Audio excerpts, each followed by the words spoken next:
Welcome back. সুপ্রিয় শিক্ষার্থী বন্ধুরা,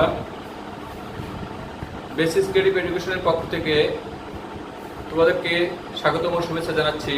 আমি মোহাম্মদ নাসিরউদ্দিন। আশা করি তোমরা সবাই সুস্থ আছো এবং নিরাপদ আছো। তোমাদের সবার সুস্থতা কামনা করে আজকে পঞ্চম শ্রেণীর শিক্ষার্থীদের জন্য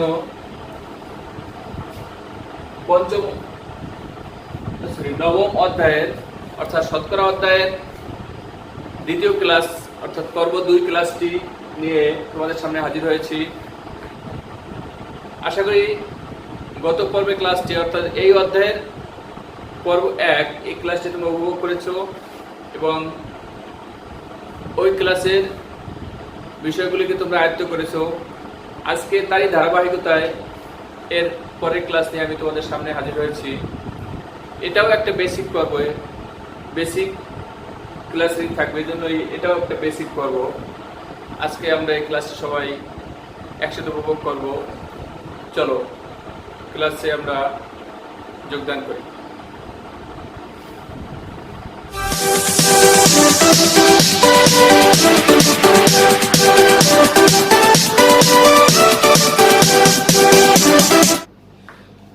বন্ধুরা, চলো তাহলে আমরা ক্লাসটাকে উপভোগ করি। ক্লাসটি শুরু করার আগেই আমি তোমাদের সবাইকে এই ক্লাসটিতে অংশগ্রহণ করার জন্য প্রয়োজনীয় জিনিসপত্র নিয়ে সেটের সামনে আসার জন্য অনুরোধ জানাচ্ছি। আমি আশা করি তোমাদের রিয়েল ক্লাসের আঙ্গিকে আমি তোমাদের ক্লাসটিকে তোমাদের সাথে উপস্থাপন করব। তোমরা ক্লাসটিকে উপভোগ করো। তবে তার আগে তোমাদের কাছে যারা এখনো বেসিস ক্রিয়েটিভ এডুকেশন চ্যানেলটি সাবস্ক্রাইব না করেছো তাদেরকে আমি বলবো দ্রুতই ক্লাসটি সাবস্ক্রাইব করে আমার সাথে অংশগ্রহণ করো এবং বেশি বেশি শেয়ার করে বন্ধুদের মাঝখানে ছড়িয়ে দাও। আর ইতিমধ্যে যারা আমার এই চ্যানেলটি সাবস্ক্রাইব করেছো তাদেরকে আমি আন্তরিক অভিনন্দন ও শুভেচ্ছা জানাচ্ছি। বন্ধুরা, চলো এই ক্লাসটিকে আমরা উপভোগ করি। গত ক্লাসের ধারাবাহিকতায় আজকে আমি ক্লাসটি শুরু করব। অর্থাৎ গত ক্লাসে আমরা যে সমস্ত বিষয়গুলি তোমাদের সামনে উপস্থাপন করেছিলাম সেগুলি একটু রিপিট করব, কারণ এই ক্লাসটাকে নামই দেওয়া হয়েছে বেসিক ক্লাস। অর্থাৎ বেসিকটাকে স্ট্রং করাই হলো আমার এই ক্লাসের উদ্দেশ্য।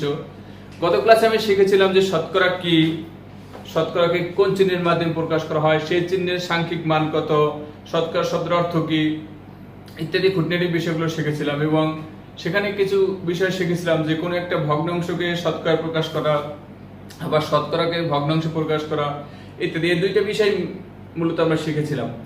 আজকে একটু সেই ধারাবাহিকতা দুই একটা জিনিস একটু দেখাচ্ছি আমি। হ্যাঁ, অতিরিক্ত ওগুলি তোমাদের বইয়ের বাইরে। যেমন আমরা যদি একটা ভগ্নাংশ আমরা যদি এখানে দেখাই,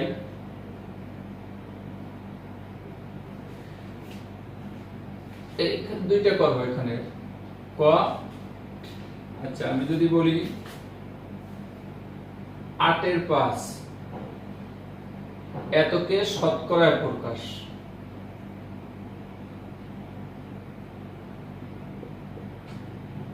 শতকরায় প্রকাশ, তাই না?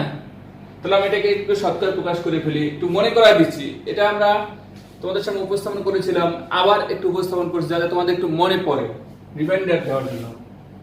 8/5 সমান সমান এই কি হবে 5 গুণ 100 আর নিচে 8 গুণ 100।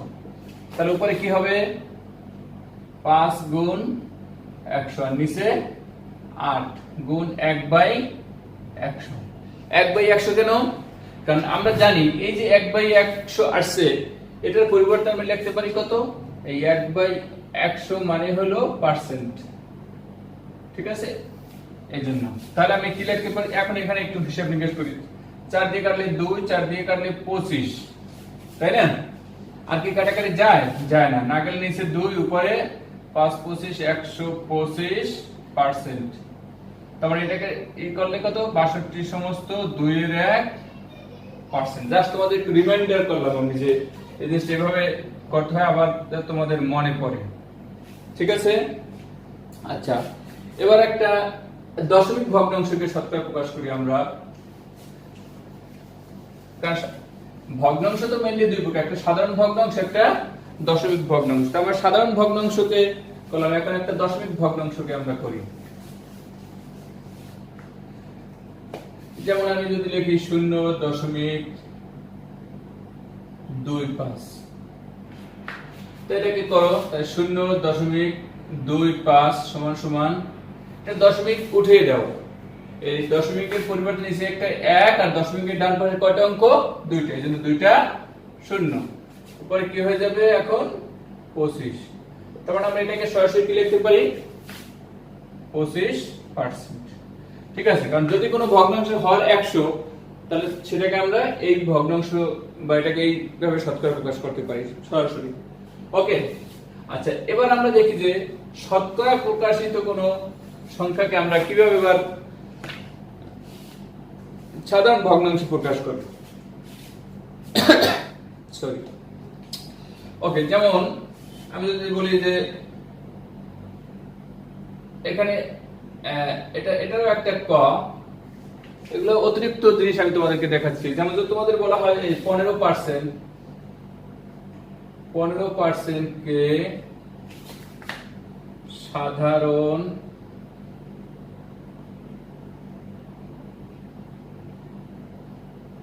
ভগ্নাংশে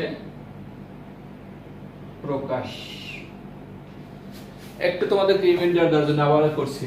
তাহলে করো, তাহলে দেখো 15% সমান সমান 15 কে আমরা কি লিখতে পারি বলো, এই যে পার্সেন্ট, এই পার্সেন্টের জন্য আমরা কি লিখতে পারি, নিচে 100 আর এই 15 উপরে থাকবে। ঠিক আছে, হয়ে গেল। এখন এটাকে কাটাকাটি করে দাও, 5 দিয়ে কাটলে 3, 5 দিয়ে কাটলে 20, তার মানে 20/3। ঠিক আছে, হয়ে গেল সাধারণ ভগ্নাংশে। আর একটা যদি করি আমরা যে সেম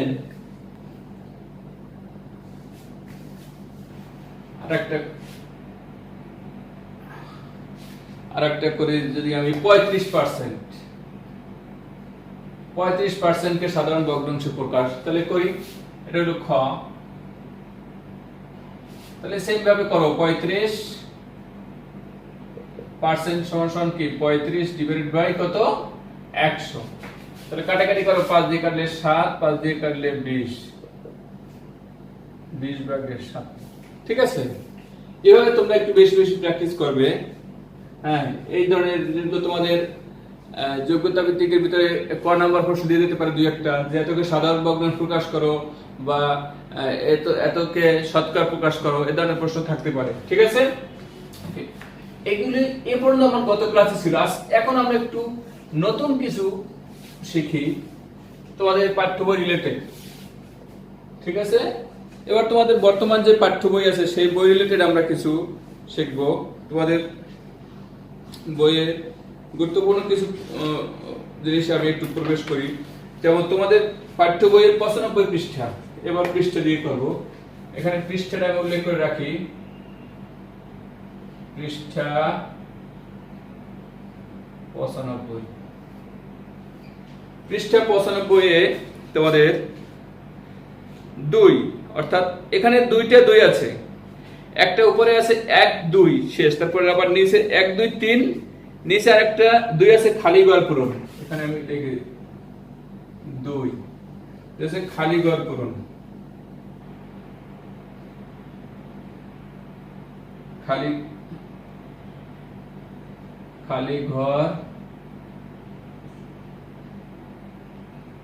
খালি ঘর পূরণ করো।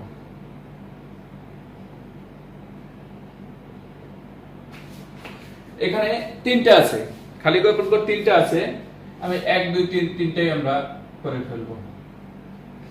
এক নম্বরটা আছে 25 লিটার 50 লিটারের ড্যাশ পার্সেন্ট। তাহলে আমরা এটা কিভাবে পারি সেদিন আমরা শিখে, এই যে সরি, এটা তোমাদের জন্য নতুন, এই বিশেষ করে এই প্রশ্নটা 25 লিটার 50 লিটারের ড্যাশ পার্সেন্ট আমি একটু দেখাচ্ছি। তাহলে এভাবে লিখবো, এগুলা 25 লিটার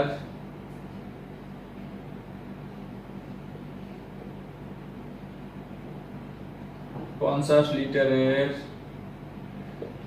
এই জিনিসগুলো দেখো, একটু ভালো করে বোঝার চেষ্টা করো। তোমরা বলো তো এই দুটোর ভিতরে কোনটা বড়, কোনটা বেশি? 25 লিটার 85, অর্থাৎ মোট হলো 50 লিটার। এখানে সেই 50 লিটারকে ভাগ করে 25 লিটার মনে করে এক জায়গায় করা হলো। তাহলে আমাকে প্রশ্ন করছে যে তুমি যে এই যে 25 লিটার নিলা, 50 লিটার, সেটা ড্যাশ পার্সেন্ট মানে শতকরা কত?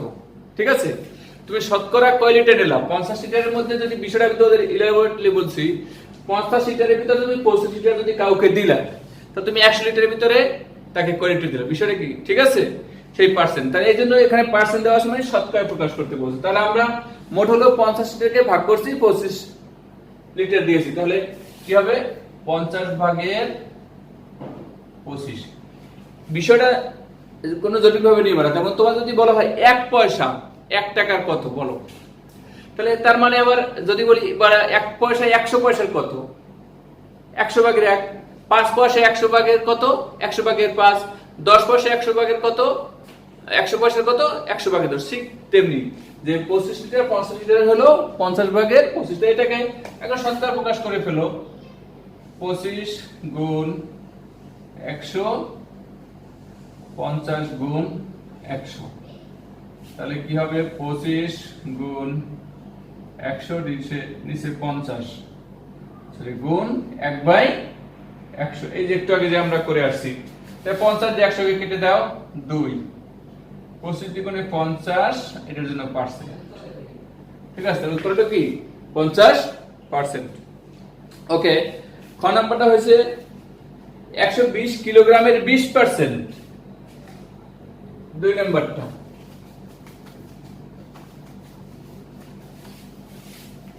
দেখো, 2 নাম্বারটা কি বলছে? 120 কিলোগ্রামের 120 কিলোগ্রামের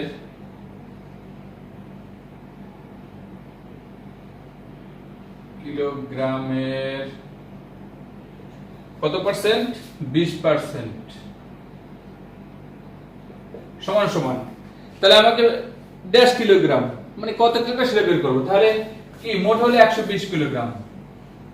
120 এর 20% মানে কি? 100 ভাগের 20। এই পার্সেন্ট হলো 100 ভাগের 20 কিলোগ্রাম। ঠিক আছে, তাহলে এটাকে এখন কাটাকাটি করে বের করো। এটা কিলোগ্রামের অংশ কিলোগ্রাম হবে, টাকার অংশ টাকা, পয়সার অংশ পয়সা, এই জন্য কিলোগ্রাম। তো এটাকে যদি তুমি 20 দিয়ে কাটো, 5 20 দিয়ে কাটলে 6, সে 5 দিয়ে আবার এই 20 কে কাটলে 4, 4 ছক 24 কিলোগ্রাম। ঠিক আছে, তার মানে কি 120 কিলোগ্রামের 20% 24 কিলোগ্রাম। ওকে, নেক্সট আরেকটা জিনিস আছে। এইসব জিনিসগুলো তোমাদের কিন্তু সংক্ষিপ্ত প্রশ্নের ভিতরেই বেশিরভাগ আসে। তখন তোমার কাছে উত্তরটা চাবে, তখন তুমি জাস্ট যে কোনো ভাবে তুমি বের করে তুমি উত্তরটা উপস্থাপন করে দিলেই হবে, তাদের এক কথায় উত্তরটা দিয়ে দিতে হবে। আচ্ছা দেখো, এরপরে সুন্দর একটা অঙ্ক 3 নাম্বারটা। 3 নাম্বার কোশ্চেনটা দেখো, 16 জন লোক হলো 50 জন লোকের 16 জন লোক হলো 1.5 জন লোকের 32%। দেখো ক্রিটিক্যাল একটা প্রশ্ন। 16 জন লোক হলো 1.5 জন লোকের 32, কতজন লোকের 32% সেটা আমাকে বের করতে বলছে। আচ্ছা 32% জিনিসটা কি বলো তো? 32% 32% মানে কি? 100 এর ভিতরে 32। যদি মোট লোক 100 জন হতো তাহলে আমার হতো 32 জন। তার এখানে হচ্ছে মোট লোক হলো 16 জন, তাহলে আমার সরি, এখানে উপরে যদি 16 জন হয়, হ্যাঁ এটাকে দেখো সংক্ষেপে এভাবে করা যায়। এটাকে তুমি যদি উপরে 16 করে 2 দিয়ে কাটলে 16, 2 দিয়ে কাটলে 50, 50 ভাগের 16। তার মানে মোট লোক যখন 50 হবে তখন এই অঙ্কের হিসাবের লোক হলো 16 জন। ঠিক আছে, তো এটাকে কিভাবে তোমরা বের করবা, এটা বের করার একটা টেকনিক আছে। আমি টেকনিকটাই শুধু দেখাচ্ছি এখানে, যে এটাকে এই কাজটা করবে কি 16 ভাগ হলো 32%। ঠিক আছে, তাহলে করো, লিখে নেব এখানে। তাহলে কি হলো 16 ভাগ 32 মানে 100 ভাগের 32 সমান সমান 16 গুণ হয়ে উল্টে যাবে। তোমরা জানো ভগ্নাংশের ভাগ মানে কি? এটাকে গুণ দিয়ে উল্টে দেওয়া। তাহলে 16 দিয়ে 32 কে কাটলে 2, 2 দিয়ে 100 কাটলে 50, 50। তাহলে কি হলো 50। তাহলে এখানে সুতরাং দেওয়ার পরে আমরা এটা লিখবো, কি লিখবো, সুতরাং 16 জন লোক হলো 50 জন লোকের 32%। সুতরাং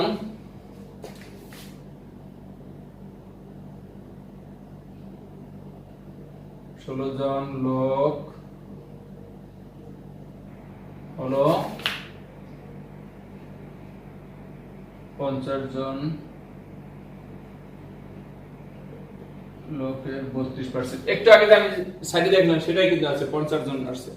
ওকে বন্ধুরা, এবার তোমাদের পাঠ্য অনুসরণে যাই, অর্থাৎ পৃষ্ঠা 99 পৃষ্ঠায় তোমাদের যে অনুসরণী আছে সেখান থেকে আমি অঙ্ক করব। সেখানে ওই খালি ঘর প্রথম অঙ্কই হলো 1 নম্বরের অঙ্কগুলো হলো খালি ঘর পর্যন্ত, সেখান থেকে আমরা করব। পৃষ্ঠা হলো 99 পৃষ্ঠায় 1 হলো খালি ঘর পূরণ। ঠিক আগের অঙ্কগুলোর মতোই আমি একটু করে যাই দ্রুত। এখানে বলছে যে 12 জন লোক 20 জন লোকের %, 12 জন লোক 20 জন লোকের %। তাহলে কি আগের অঙ্কের মতোই কি 12 জন লোক 20 জন লোকের 20 জন লোককে আমি ভাগ করছি, তার ভিতর থেকে 12 জন নিয়েছি। তাহলে কি হবে বলো, লোকের সমান নিচে হবে 20 উপরে 12। তাহলে 12 গুণ 100, 20 গুণ 100 সমান সমান 12 গুণ 100 নিচে 20 গুণ 1/100। ঠিক আছে, তাই 20 দিয়ে কাটো 100 কে 5, তারপরে 5 12 60%। ঠিক আছে, ওকে নেক্সট 2 নম্বরটা কি বলছে, সেম এতক্ষণ যে পৃষ্ঠে প্রশ্ন করে যে 3টা অঙ্ক করলাম সেই 3টা অঙ্কের সাথে এই 3টা অঙ্কের মিল আছে। 300 টাকার 15%। দেখো 2 নম্বরটা,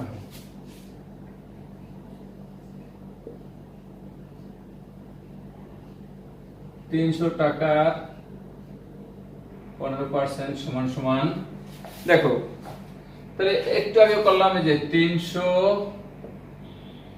এর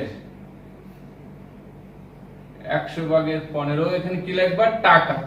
সব সময় টাকার অংশ টাকা, একটু আগে আমি বলছি গ্রামের অংশ গ্রাম, কিলোগ্রাম অংশ কিলোগ্রাম। তাহলে তুমি 100 দিয়ে 300 কে কেটে দাও, 3 15 45 টাকা। ঠিক আছে, এটা মুখমুখ করে 100 টাকায় যদি 15 টাকা হয় তো 300 টাকায় 3 15 45 টাকা। ওকে নেক্সট আবার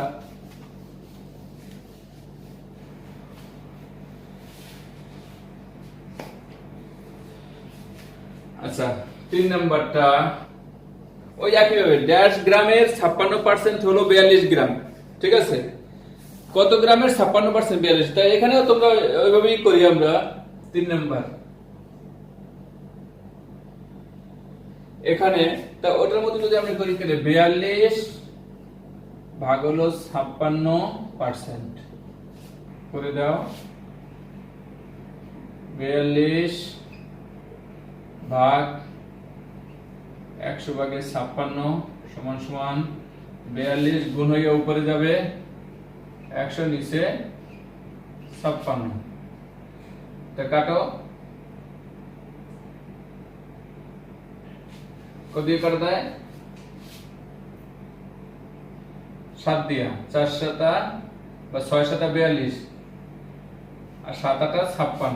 ঠিক আছে, এবার আবার 2 দিয়ে কাটলে 3, 2 দিয়ে কাটলে 4, 4 দিয়ে 100 কে কাটলে 25, 3 25 75। তার মানে কি, 75 গ্রামের 56% হলো 42 গ্রাম। তার এখন এই লাইনটা সুন্দর করে আমরা লিখবো, হ্যাঁ, অর্থাৎ বা সুতরাং 75 গ্রামের, সুতরাং 75 গ্রামের কত পার্সেন্ট, 56% হলো 42 গ্রাম। ঠিক আছে, আচ্ছা আমরা অলরেডি কিন্তু অনুশীলনের ভিতরে আমি ঢুকে গেছি। ঠিক আছে, অর্থাৎ অনুশীলন 9 আমরা 9 এর 1 নম্বর অঙ্ক শেষ করে ফেলেছি এবং 1 নম্বর অঙ্কের অনুরূপ অঙ্ক যা ছিল পৃষ্ঠা 95 তাও শেষ করে ফেলেছি। এরপরে আমরা এখানের লাভ ক্ষতি শতকরা এসব অঙ্কের ভিতরে আস্তে আস্তে প্রবেশ করব। তবে বন্ধুরা, এই বেসিক জিনিসে যতটুকু তোমাদের শিখালাম এর ভিতরে যদি কোনো তোমাদের প্রশ্ন থাকে, কোনো কিছু যদি বুঝতে সমস্যা হয়, তোমরা কমেন্টস বক্সে তোমাদের কমেন্টস গুলো করে আমাকে জানাবে। এবং তারপরেও যদি তোমরা সরাসরি আমার সাথে কথা বলতে চাও তাহলে স্ক্রিনে দেখানো ফোন নাম্বারে ফোন করে আমার সাথে সরাসরি তোমরা কথা বলতে পারবে। সেখানেও আমি তোমাদের সমস্যার সমাধান করে দেওয়ার চেষ্টা করব। আচ্ছা, আমরা এরপরে যে জিনিসটা প্রবেশ করব সেটা হলো লাভ ক্ষতি। যে জিনিসটা একটু বেসিক জিনিস একটু আলোচনা করে যাই তোমাদের সাথে, আমি পরের দিন সেই ধরনের প্রশ্ন নিয়ে আসবো। লাভ ক্ষতি জিনিসটা কি? লাভ ক্ষতির ভিতরে তাহলে ক্রয় মূল্য একটা বিক্রয় মূল্য বিষয় থাকে, তাই না? লাভ ক্ষতি যখনই তখনই একটা ক্রয় মূল্য বিক্রয় মূল্যের বিষয় থাকে। তাই ক্রয় মূল্য বিক্রয় মূল্যের বিষয়টা কি? যেটা হলো অর্থাৎ কোনো একটা জিনিস বা কোনো একটা পণ্য, যেমন এই মার্কারটা বা এই মোবাইলটা, ঠিক আছে, আগে তো আমি যার কাছ থেকে কিনেছি বা দোকানদার উনি কারো কাছ থেকে কিনছে, তাই না? উনি এই মোবাইলটা কিনে বা এই মার্কারটা কিনে উনি আবার আমার কাছে বিক্রয় করছে। তাহলে এই মার্কারটা উনি যার কাছ থেকে কিনলো এই হলো ওনার ক্রয় মূল্য। আবার উনি কেনার পরে এই মার্কারটা কি আমার কাছে, তোমার কাছে আর অন্যান্য 10 জনের কাছে বিক্রি করে, সেটা হলো বিক্রয় মূল্য। এখন যদি মনে করো এই মার্কারটা সে 100 টাকায় কিনলো, একটা মার্কার সে কিনলো কয় টাকায়? 100 টাকায়। এই 100 টাকা হলো তার ক্রয় মূল্য। 100 টাকা হলো ক্রয়, এটা ক্রয়। যদি ক্রয় করে সে 100 টাকায়, তো যখন সে এই মার্কারটা আমার কাছে বিক্রি করলো, আমি যখন কিনলাম মার্কারটা, এটা হলো তার বিক্রয়। সে আমার কাছে মার্কারটা 105 টাকায় বিক্রি করলো। ঠিক আছে, তাহলে কিনলো 100 টাকায়, বিক্রি করলো 105 টাকায়, তাহলে তার কি হলো? লাভ হলো। অর্থাৎ এখানে একটা জিনিস আমরা দেখলাম, যে টাকায় উনি ক্রয় করছে তার চেয়ে বেশি টাকায় বিক্রয় করছে, তখন কি হবে? লাভ। কয় টাকা লাভ হলো? এই দেখো, কোনটা থেকে কোনটা বিয়োগ করবে? 105 টাকা থেকে 100 টাকা বিয়োগ করবো। ঠিক আছে, তাহলে আমার কি হবে? লাভ। ঠিক আছে, তাহলে লাভ সমান কি পেলাম? বিক্রয় মূল্য বিয়োগ ক্রয় মূল্য। তাহলে আমি এই জিনিসগুলো একটু তোমাদেরকে ক্লিয়ার করে দিচ্ছি। তাহলে এটা কোনো পৃষ্ঠা নেই, এটা বেসিক আলোচনার ভিতরে যাবে। আচ্ছা, তাহলে আমি এখানে কিছু পয়েন্ট দিয়ে দিচ্ছি। এখানে কোন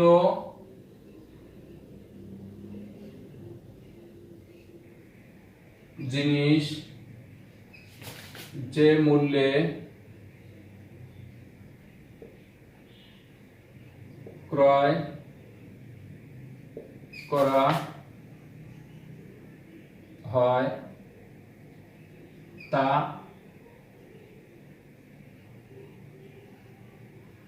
ক্রয় মূল্য। ঠিক আছে, তাহলে আবার পরের পয়েন্টটা কি হবে বলো? কোন জিনিস যে মূল্যে বিক্রয় করা হয় তা বিক্রয় মূল্য। ঠিক আছে, ক্রয় মূল্য পেলাম, বিক্রয় মূল্য পেলাম। তারপর যদি এই ক্রয় মূল্য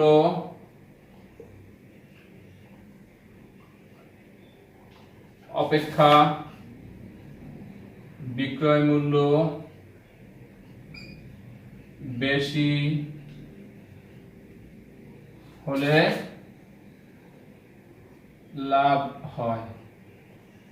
ঠিক আছে, ক্রয় মূল্যের চেয়ে বিক্রয় মূল্য যদি যখন বেশি টাকা বিক্রি করতে পারো তখন লাভ হবে। তাহলে আমি এখানে সূত্রটা লিখি। সূত্র লাভ, লাভ সমান সমান বিক্রয় মূল্য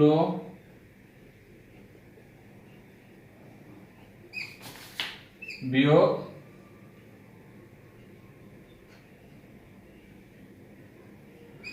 একটা আমরা সূত্র পেয়ে গেলাম।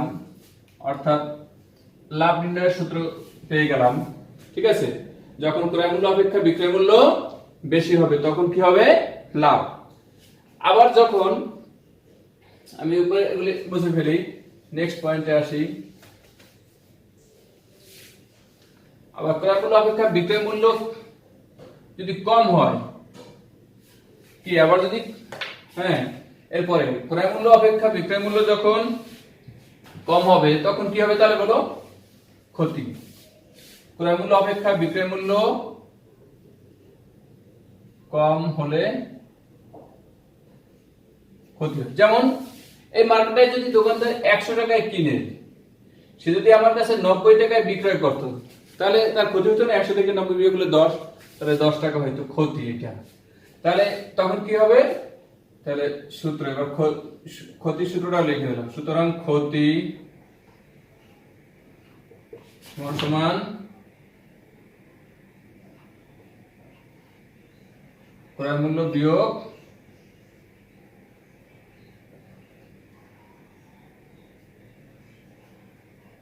বিক্রয় মূল্য। ঠিক আছে, তাই এই আমরা লাভ ক্ষতির দুইটা সূত্র শিখলাম। এই লাভ ক্ষতি সূত্রগুলা বা ক্রয় মূল্য বেশি বিক্রয় মূল্য কম, বা ক্রয় মূল্য কম বিক্রয় মূল্য বেশি হলে কি হয়, লাভ বা ক্ষতি কোনটাকে, এই জিনিসগুলো মাথায় করে ঢুকিয়ে নেবা। এবং আজকে যে আলোচনাগুলি করলাম এগুলোর উপরে বাসায় একটু বেশি বেশি প্র্যাকটিস করবে, যাতে এই জিনিসগুলো তোমরা সুন্দরভাবে আয়ত্ত করতে পারো।